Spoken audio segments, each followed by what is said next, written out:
Hello, everybody. They really got a full house today, huh? Well, all I want for Christmas is to take your questions. But first, let me say a little bit about this year. In last year's final press conference, I said that 2014 would be a year of action and would be a breakthrough year for America. And it has been.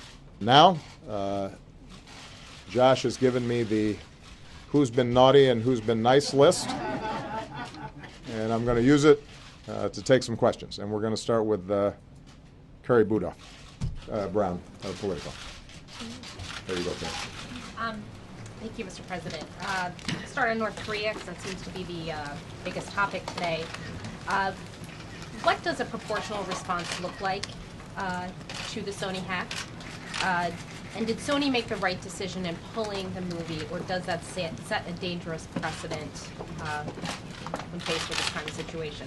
Well, let me address the second question first. Sony's a corporation. It suffered significant damage. There were threats against its employees. I am sympathetic to the concerns that they faced.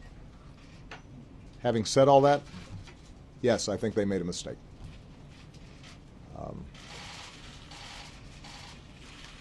In this interconnected digital world, there are going to be opportunities for hackers to engage in cyber assaults both in the private sector and the public sector.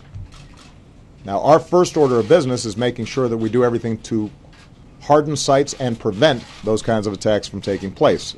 When I came into office, I stood up a cybersecurity interagency team to look at everything that we could do at the government level to prevent these kinds of attacks. We've been coordinating with the private sector, but a lot more needs to be done. We're not even close to where we need to be. And one of the things in the new year that I hope Congress is prepared to work with us on is strong cyber security laws that allow for information sharing across private sector platforms as well as the public sector, so that we are incorporating best practices and preventing these attacks from happening in the first place. But even as we get better, the hackers are going to get better too. Some of them are going to be state actors. Some of them are going to be non-state actors. All of them are going to be sophisticated, and many of them can do some damage. We cannot have a society in which some dictator someplace can start imposing censorship here in the United States.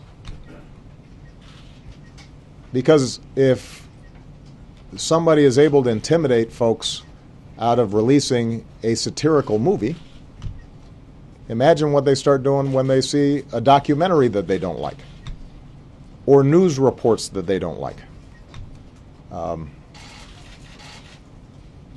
Or even worse, imagine if producers and distributors and others start engaging in self-censorship because they don't want to offend the sensibilities of somebody whose sensibilities probably need to be offended.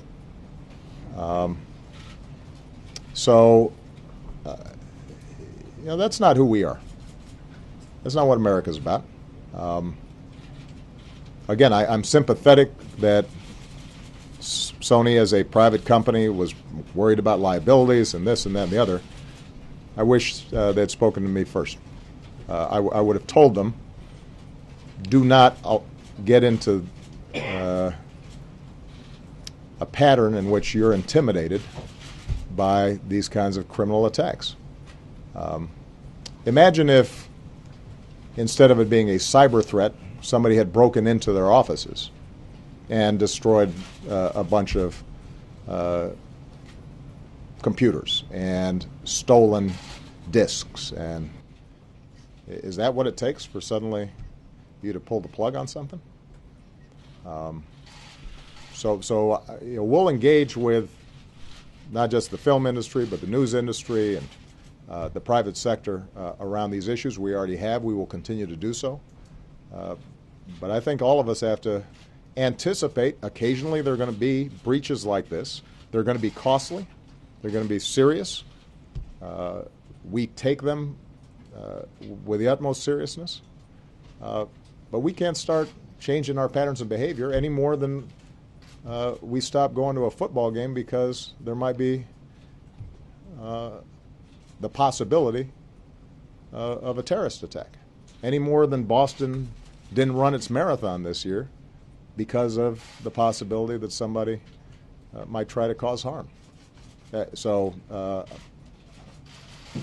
let's not get into that way of doing business. Can you just say what the response will be to this attack, and then So, also would you consider taking some sort of symbolic step like watching the movie yourself or doing some sort of screening here? That I've got a long list of movies I'm going to be watching.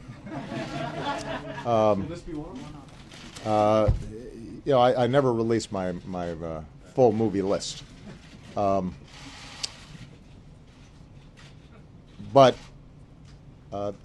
let's talk of the specifics of what we now know. The FBI announced today that, and we can confirm that North Korea engaged in this attack. I think it says something interesting about North Korea that they decided to have the state mount an all-out assault on a movie studio because of a satirical movie starring Seth Rogen and James Flacco. I love Seth, and I love James. But the notion that that was a threat to them, I think, gives you some sense of the kind of regime we're talking about here. They caused a lot of damage, and we will respond. We will respond proportionally, and we'll respond in a place and time and manner that we choose. It's not something that I will announce here today at a press conference. More broadly, though, this points to the need for us to work with the international community to start setting up some very clear rules of the road in terms of how the Internet and cyber operates. Right now, it's sort of the Wild West. And part of the problem is you've got weak states that can engage in these kinds of attacks. You've got non-state actors that can do enormous damage. That's part of what makes this issue of cybersecurity so urgent. Again, this is part of the reason why it's going to be so important for Congress to work with us and get an actual bill passed that allows for the kind of information sharing we need. Because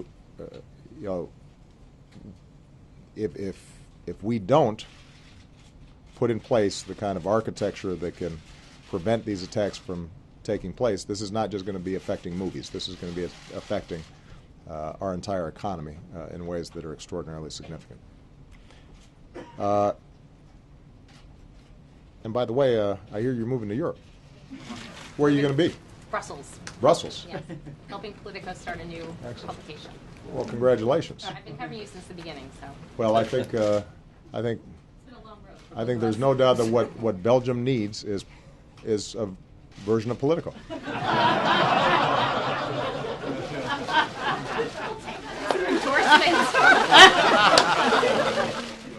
Yeah, the waffles are delicious there, by the way.